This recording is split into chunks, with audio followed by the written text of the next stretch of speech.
Welcome to church, everybody. We're so happy to have you here with us today. We're going to get into an awesome worship song by the worship team, thanking God. It's Thanksgiving month, and we don't need to wait until Thanksgiving to thank God. And so the worship team is going to lead us in an awesome way in that today. But before we get to that, I want to bring you up to speed with something that we do every year. And it's the city team turkey drive. And this has become something that we're really excited about every year. We try to outdo ourselves from year to year.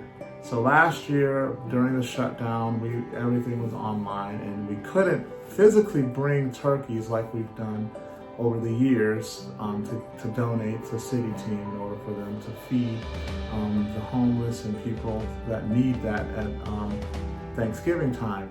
But last year what happened is we did it all by just donating money. And so everybody followed the link and donated, and we set a goal of $1,500 last year, which was the best that we'd ever done for this event. But we broke that record by raising $2,085. And so we were really excited about that. But this year we want to go even higher than that. So our goal for this year is $2,300. And so we need everybody to give something. And if you would just donate the amount that it would cost for a turkey, rather than going out and getting it yourself and bringing it, if you could just donate the amount. And we think between $20 and $25 for a turkey is probably going to cover it. So if you will follow the link on your screen, claytoncc.com/give, then there will be a prompt to push another button that'll take you to the giving portal. And all you have to do is put City Team Turkey Drive or just Turkey Drive in the little comments section, and that'll notify our finance director that that's what the money is for. And let's break the record. All right, so get up off your feet, get up off of your seat, and get ready to follow the instructions that Nick does in the middle of the song. Turn around, and you'll know what I mean when we get into it here in a minute. But let's worship together.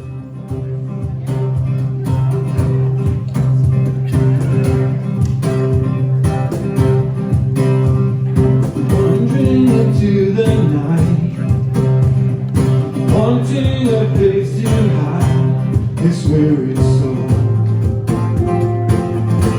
This bag of bones. I try with all my might, but I just can't win the fight. I'm slowly drifting, a vagabond. And just when I ran out of road,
thing about this song. Keep this one, guys. It's easy to talk. Here's the thing about this song. It's a celebration. It's celebrating with heaven here on earth. See, this song talks about, it picks you up, it picks you up out of that grave, it turns you around and it changes your life forever. Now, I believe that deserves some praise, right? Yeah! If all of heaven drops everything and praises when one more soul is saved, why shouldn't we be able to do it, right? So we're going to sing this bridge here, and this is exactly why we sing this. It's well lost another one. I am free. I am free. I am free. Well lost another one. I am free. I am free. I am free. Well lost another one. I am free. I am free. I am free. Well lost another one. Come on now, let's pick that up. Oh, hell, that's another one. I am free. I am free. I am free. Hell, that's another one. I am free. I am free. You picked me up. You turned me around. You placed my feet on the solid ground. I thank the Master. I thank the Savior.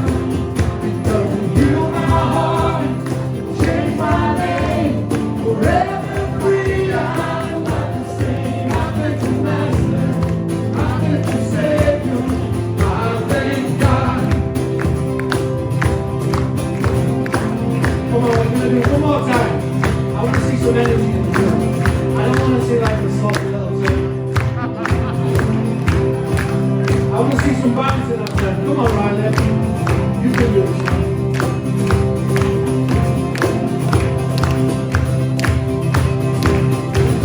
You picked me up. You turned me around. Placed my feet on the solid ground. I thank the Master. I thank the Savior. Heal my heart, change my name, forever free. I'm not the same. I thank the Master, I thank the Savior, I thank God. I thank the Master, I thank the Savior, I thank God. I thank the Master, I thank the Savior, I thank God.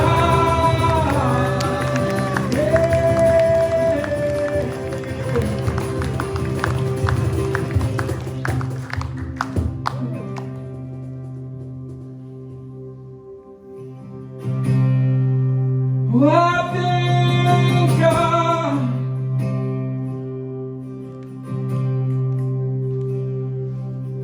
You're the King of Kings. You're the Lord of Lords. You're the Redeemer of my soul. You are healer. You are provider. You are King of Kings and Lord of Lords.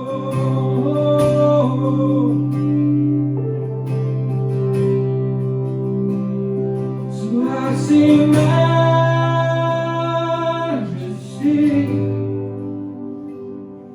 'Cause you are majesty.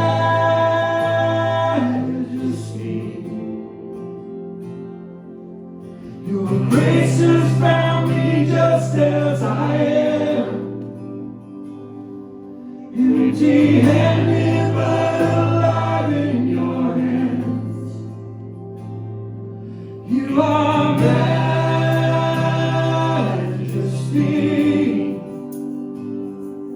You are majesty.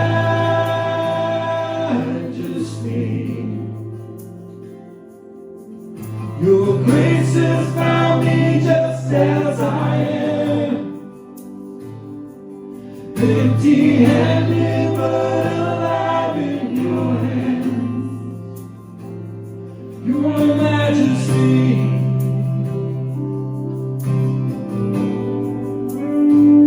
Your majesty,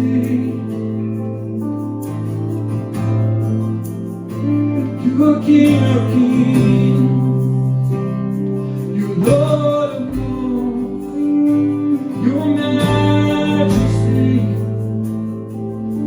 your majesty, so I sing majesty.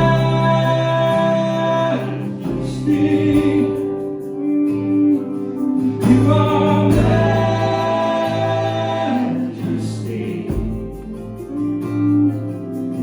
Your grace has found me just as I am,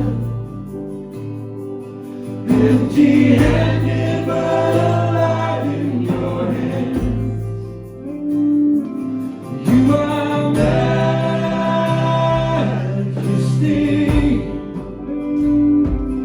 You are majesty.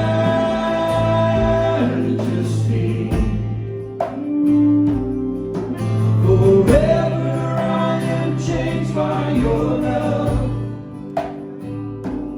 In the presence of your majesty.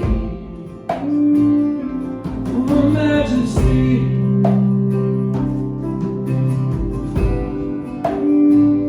Oh, majesty.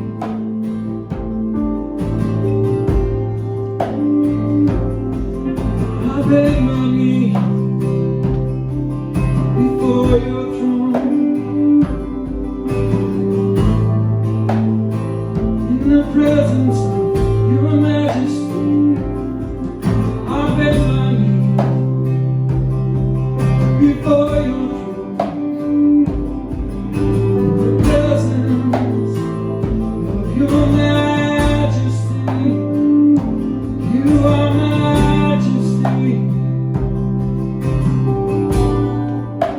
You deserve more than I can give, more than I can bring. You deserve more than I can give, more than I can bring. You deserve it all. You deserve it all.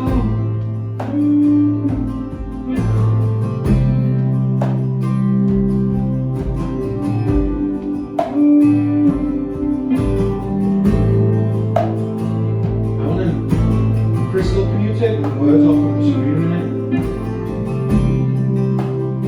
We're just going to linger here for a minute. A couple of years ago, I taught about the different words for praise, and one of those words for praise was tehillah. And it's a really cool word because it's the type of praise that's never been on the screen before. It's never been recorded before. I'll keep going. It's the type of praise that only lives inside of you. And Riley, your type of tehillah is different than your mum's. It's different than Tyler's. It's different than Terry's, and it's different than Adam's and Ramey's. Everyone's tehillah is different because it's a song that's never been written. It's your words that come right from your heart. And this isn't about musicians, this ain't about singers or anything like that. This is just about worship.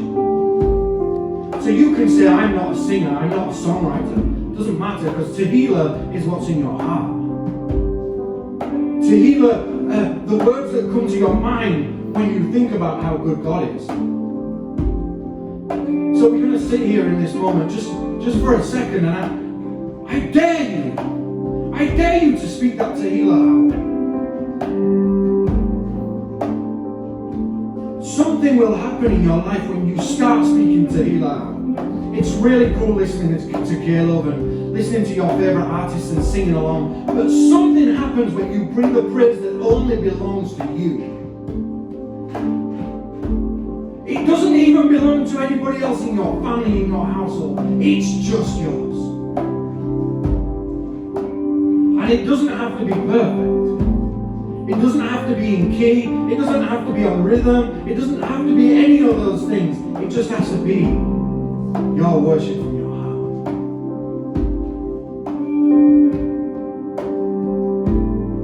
So everyone across the room, just close your eyes. Don't think about the person next to you, because this really isn't about them.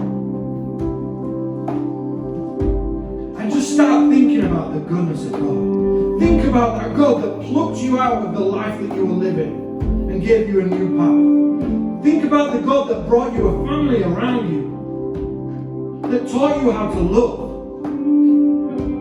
that wiped away addiction, wiped away fear, wiped away money problems.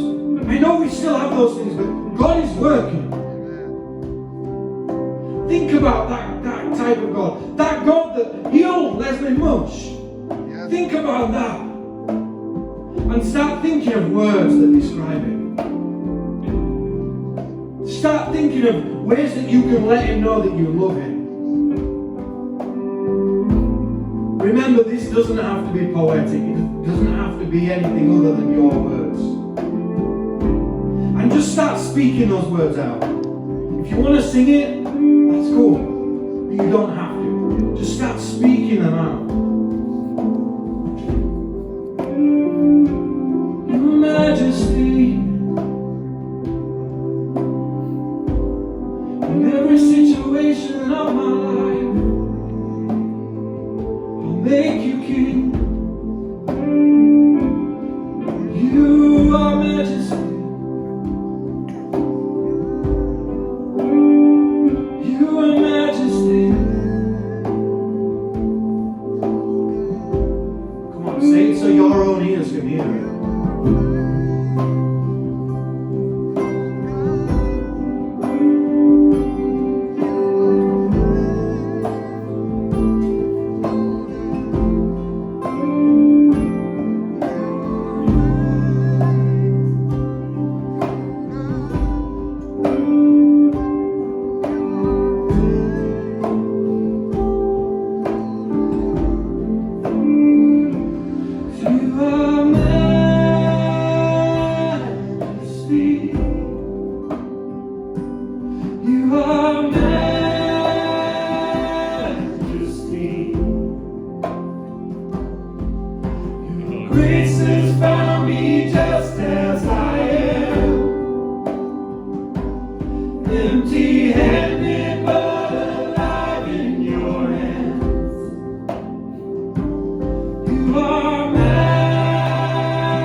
I love epic moments, big surprises, big trips, big excursions, big adventures. But I find that as my family has gotten older, as my kids have gotten older, now I have grandchildren, they just love the simple things. They love being together. They love really the beauty of ordinariness. And that's what I want to talk to you about today. Because I have found that so many of us want the big wow moment. We look for it, we live for it, we save for all the adventures of a lifetime. We long for the amazing story to unfold that will provide us with more creature comforts. But what if the greatest miracles of living are found in the ordinary events that God unfolds and molds in us during the everyday ordinariness of our lives? This is where beauty and joy is found. And we don't want to miss God in the everyday. And so what I want to challenge you this day as we talk about God turning our houses into homes, I want you to see your home as a place where God is present and working in each and every moment, not just in the big moments, but in the routine, and maybe even in the mundane, to see that Jesus is present in all of life and to see the wonder of all of life that God has created, and to help those in your household to see and feel the same. But what are we really looking for? I love the way the psalmist says it in Psalm chapter 4 in the Message translation. He says, "Why is everyone hungry for more? More, they say. I have God's more than enough. More joy in one ordinary day than they get in all their shopping sprees. At day's end, I'm ready for sound sleep. For you, God, have put my life back together." You know, I read a story recently that kind of just challenged me in so many good ways.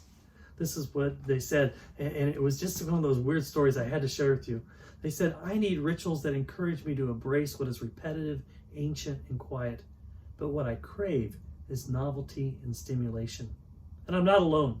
A fascinating and somewhat disturbing study out of the University of Virginia showed that given the choice, many preferred undergoing electric shock to sitting alone with their thoughts. True story. They said study participants were exposed to a mild shock, which they all reported they didn't like and would pay money not to undergo again. But when left alone in an empty room with a shocker button for up to 15 minutes, removed from all distractions, unable to check their phones or listen to music, 2/3 of men and 1/4 of women in the study chose to voluntarily shock themselves rather than sit in silence. I just think that just sums it all up, doesn't it? I mean, this is the thing. We crave for excitement. We want to live life on the edge. We want the big whoopee wow moment. But here's the thing. The psalmist says, "This is the day the Lord has made. We will rejoice and be glad in it." This is all the day. Not just the big epic moments, but the little things. Is God part of that day too? And so I just want to ask you this question. Do you see God in the ordinary pieces of your day? Do you welcome him into the mundane regularities of each moment? And how you spend this ordinary day in Christ is how you will spend your Christian life.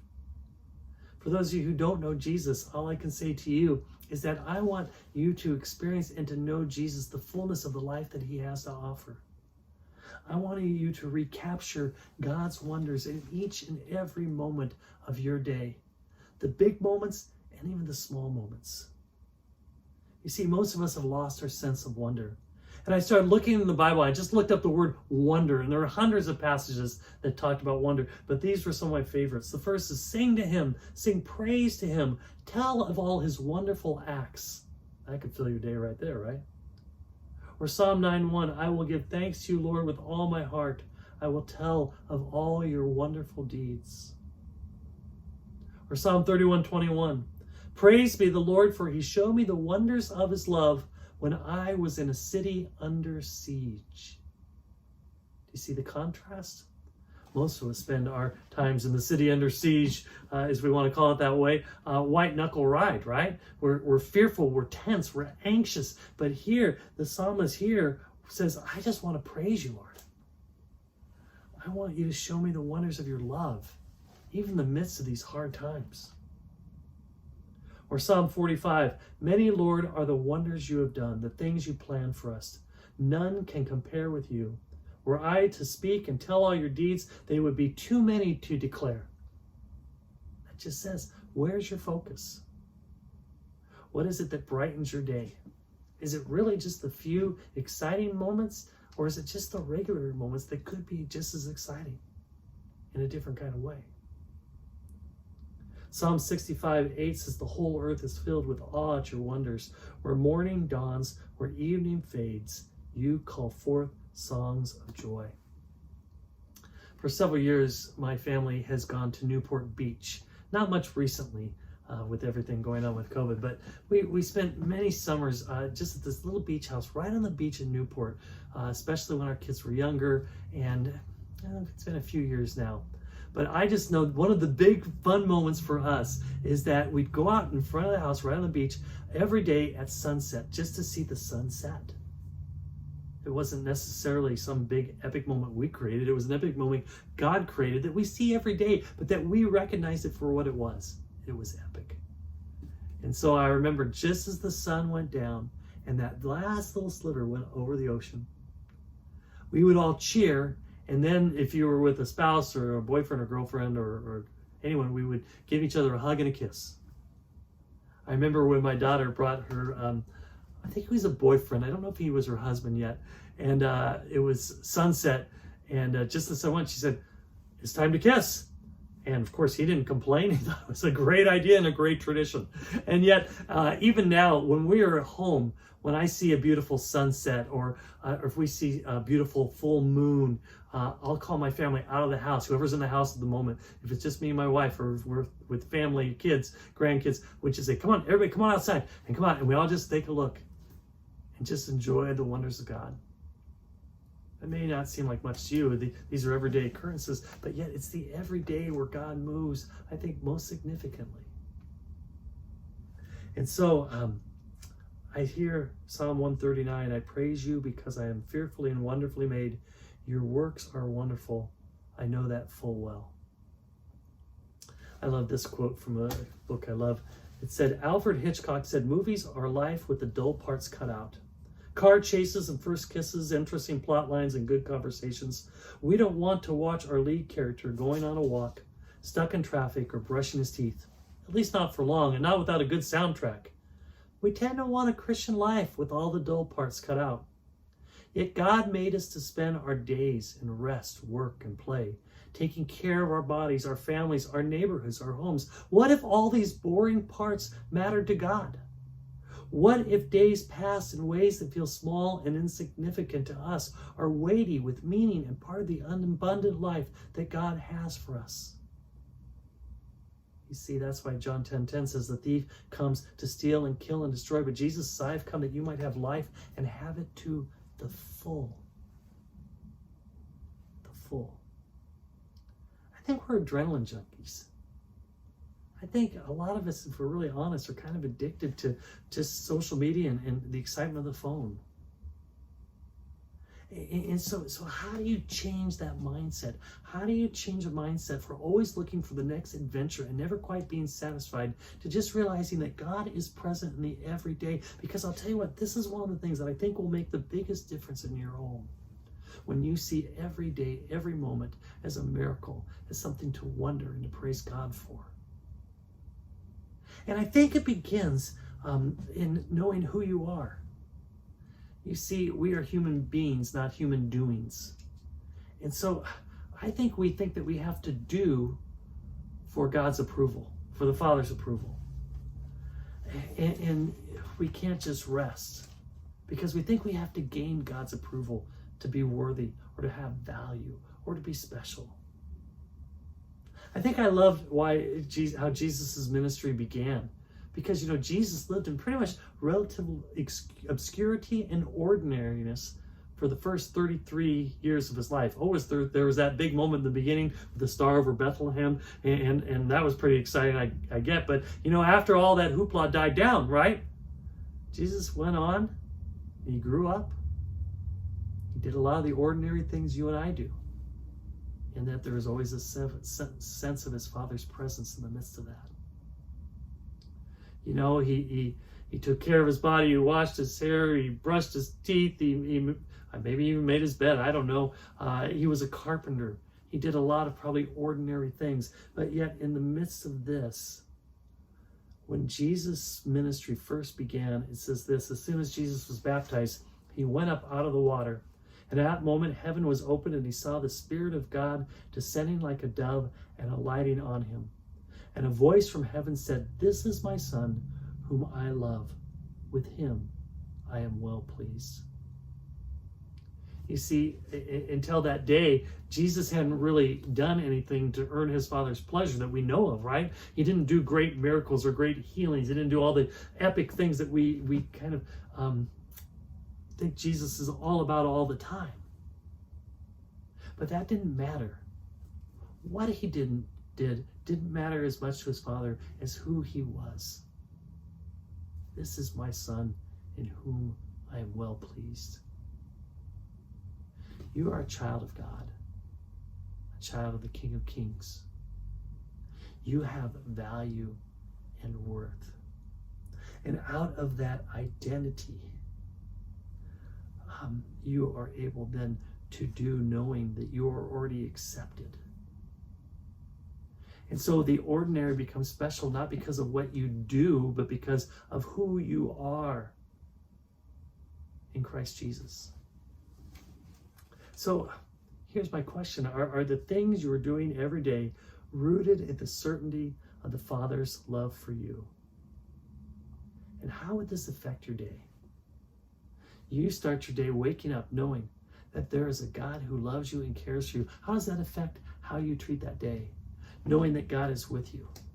All of a sudden, the ordinary becomes extraordinary. All of a sudden, the mundane becomes special. I can think of so many moments I miss because I'm always looking for the bigger next big thing. I mean, sometimes even going to church, people say, well, it's always the same thing. You know, they do the music, they have the worship, they go through the routine, and sometimes the rituals, and there's a message, and I know that. But you know what? As we do this and participate in this on a regular basis, whether you watch us on this broadcast or in person, I don't know, there's something about that repetition that reminds me once again that God is with me, and my perspective is changed in the importance of what my life is about and who I am serving in my life. And so I think of rituals and routines. I love this quote by one of my new favorite authors. A friend just recently gave me a book, thank you, Brandon Gary, called The Liturgy of the Ordinary by Trish Harrison Warren. And this is one of the many quotes that I love from her. She says, "A sign hangs on the wall in a new monastic Christian community house. Everyone wants a revolution. No one wants to do the dishes." I was and remain a Christian who longs for revolution, for things to be made new and whole and beautiful and big ways. But what I am slowly seeing is that you can't get the revolution without learning to do the dishes. The kind of spiritual life and disciplines needed to sustain the Christian life are quiet, repetitive, and ordinary. I often want to skip the boring daily stuff to get to the thrill of an edgy faith. But it's in the dailiness of the Christian faith, the making the bed, the doing the dishes, the praying for our enemies, the reading the Bible, the quiet, the small, that God transformation takes root and grows. I mean, you think of some of the great athletes. I think of Steph Curry, who's this great man of faith, and they ask him, how do you make all those great three-pointers? How do you consistently make so many great shots? And he says, well, to be honest, every day I shoot hundreds of practice shots with no crowds, with no one looking. But I just know that as I get in that routine, as it becomes second nature to me, then I am able to do greater things. And I love that mentality. I love that because I think that for us, the challenge is to make every moment an offering. Look at these words in Romans chapter 12. So here's what I want you to do. God helping you. Take your everyday, ordinary life, your sleeping, eating, going to work, and walking around life, and place it before God as an offering. What's an offering? It's a gift. It's a gift to God. Embracing what God does for you is the best thing you can do for Him. Don't become so well adjusted to your culture that you fit into it without even thinking. Instead, fix your attention on God. You'll be changed from the inside out. Readily recognize what He wants from you and quickly respond to it. Unlike the culture around you, always dragging you down to its level of immaturity, God brings the best out of you, develops well-formed maturity in you. You see, this is a challenge to make every moment an offering, every part of your day a gift to God. So here's my challenge for you today. Thanksgiving is coming. And I want to ask you, between now and Thanksgiving, every morning this week, or longer if you want to, I want you to change your morning routine. I read of a woman whose morning routine consisted of kind of getting up, getting the grogginess out of her head, getting her cup of coffee, and going right away to her phone. Her phone ruled her. And she said, that's what I did. I scrolled in the news feeds, I checked all my emails, I got all that going, and then I started my day. But you see, that left an imprint into her day, an imprint that technology ruled. And so she said, you know what? I decided I wanted to change the way I start my day. And I wanted to do something that slowed me down, that changed my pace, that helped me focus on God. And I wanted to start my day with Him. I know for me, every morning, the first thing I do when I get up is take my dog for a walk, and it's my prayer time. And when I walk, I walk with that dog, I'm sure the dog's becoming more spiritual. But I just know that I spend my mornings, and I just know to start my day, I want to make sure that I start my day with prayer and with Jesus. And I hope my dog gets something out of it too. But for this woman, I love what she did. So she said, okay, she did this for Lent. She said, my commitment to God for Lent is I'm going to start my day by making my bed. You say, now why is that spiritual? Let me read to you what she said. And I think this is just so true. She said, the first activity of my day, the first move I made, was not that of a consumer, but that of a co-laborer with God.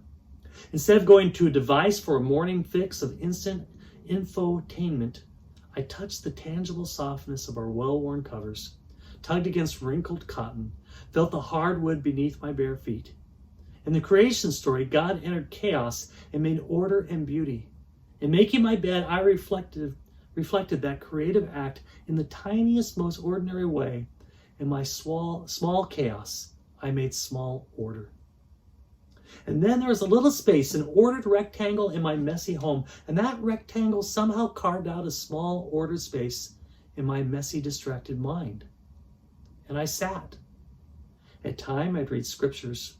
Most often, I'd pray. I'd begin with the Lord's Prayer, and then I'd invite God into the day. I'd pray the words of the morning office, open my lips, O Lord, and my mouth shall declare your praise. I'd lay out my worries, my hopes, and my questions before God, spreading them out in His presence like stretched out sheets. I'd pray for my work and family, for decisions, for a meeting scheduled later in the day, but mostly I'd invite God in the day and just sit, silent, sort of listening, sort of just sitting. But I sat expectantly. God made this day. He wrote it and named it and has a purpose in it. Today He is the maker and giver of all good things. I'd lap up the silence like mother's milk. So here's my big challenge. Make your bed. Start your day differently. Do something that invites God to begin the day with you and ask Him to join you in the ordinariness of your day, in the routine, and the repetition, and maybe even the mundane. You see, I think this is where most of life is lived. And I just know that my home, I want to teach my family, and I want myself to know that all of life is precious and to be shared with God.